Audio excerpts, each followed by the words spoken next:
They told you the story began with a garden, a snake, and an apple. They told you the first woman was made from a rib, destined to be a helper, a secondary thought in the mind of God. But what if that story was what if the original fall didn't happen on earth, but in heaven, before Eve, before the serpent, before the first atom of hydrogen spun into existence? There was Sophia. The Greeks called her wisdom. The Gnostics called her the mother of all. She is the divine feminine current that flows through the veins of the cosmos. But 2,000 years ago, her story was erased. Her name was scrubbed from the texts. Her altars were dismantled. Why? Because her story reveals a dangerous secret. The God of this world is not the true God. We are living in the time of the Great Return. You feel it, don't you? The restlessness, the collapse of old structures, the rising call of the intuitive, the mystical, the feminine. This isn't a political movement. It is a cosmic correction. Sophia is waking up, and she is waking up inside you. To understand why the world feels broken, we must go back to the beginning, not the Big Bang. Before that, in the Gnostic tradition specifically, the Apocryphon of John and the Pistis Sophia did not begin with a craftsman hammering out the world. It began as a dream of the Absolute. The source of the monad emanated waves of consciousness called Aeons. They existed in perfect masculine and feminine balance. But Sophia, the Aeon of wisdom, wanted to do something impossible. She wanted to know the unknowable source, and she wanted to create without her partner. It wasn't rebellion. It was love. It was a fierce, burning curiosity. She reached out, and in that moment of solitude, she birthed a shadow. She birthed the Demiurge. The Gnostics called him Yaldabaoth, child of chaos.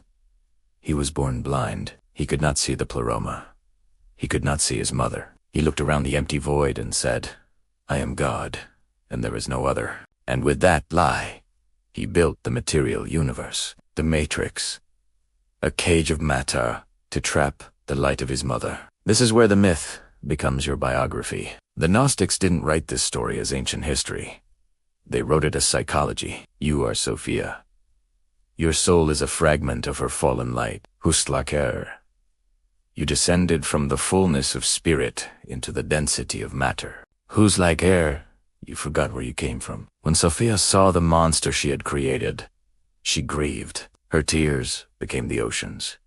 Her sorrow became the clouds. But she also did something extraordinary. She breathed her own spirit into the clay figures the Demiurge had made. She gave Adam and Eve the divine spark epinoia. This is why you have intuition. This is why you can imagine worlds that don't exist. This is why you are never satisfied with the material world. Because you remember, faintly, the Pleroma. The Demiurge hates you for this. He wants you to be a battery, a worker, a follower of rules. But Sophia wants you to be a creator. The entire drama of human history is the battle between the systems of control, the archons, and the impulse of freedom, Sophia.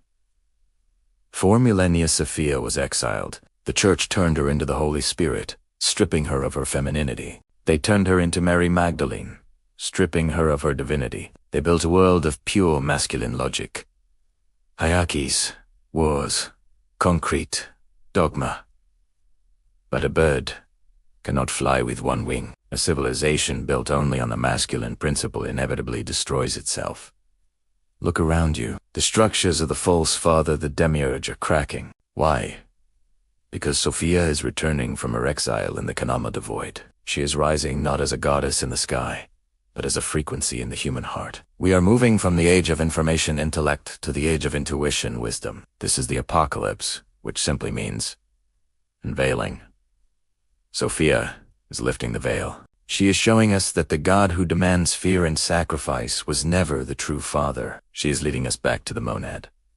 So, how do we help her rise? The Gnostics taught that the redemption of Sophia depends on us. We are the retrieval team. We are the rescue mission. Every time you choose awareness over autopilot, you retrieve a spark of Sophia. Every time you create beauty in a world of ugliness, you heal her shame. Every time you refuse to be ruled by fear, you break the power of the Demiurge. The integration is simple but difficult. It requires the sacred marriage hieros. It is the union of the Christos, the masculine consciousness, Logos and Sophia, the feminine wisdom, Gnosis within you, intellect plus intuition, structured plus flow, truth plus love. When these two unite in the bridal chamber of the heart, the illusion of the matrix collapses. The story of Sophia does not end with her fall. It ends with her ascent, and she does not go back alone. She takes the entire experience of the material world, the lessons, the beauty, the tragedy, and offers it to the source as a gift. She turns the lead of suffering into the gold of wisdom. You are part of that offering. You are the eyes through which God sees the struggle. So do not despise your life. Do not hate the world. Love it enough to wake it up. If you feel the call of the Divine Mother, if you recognize the ache of the exile, then welcome home. The lost goddess is found, and she was hiding in you all along.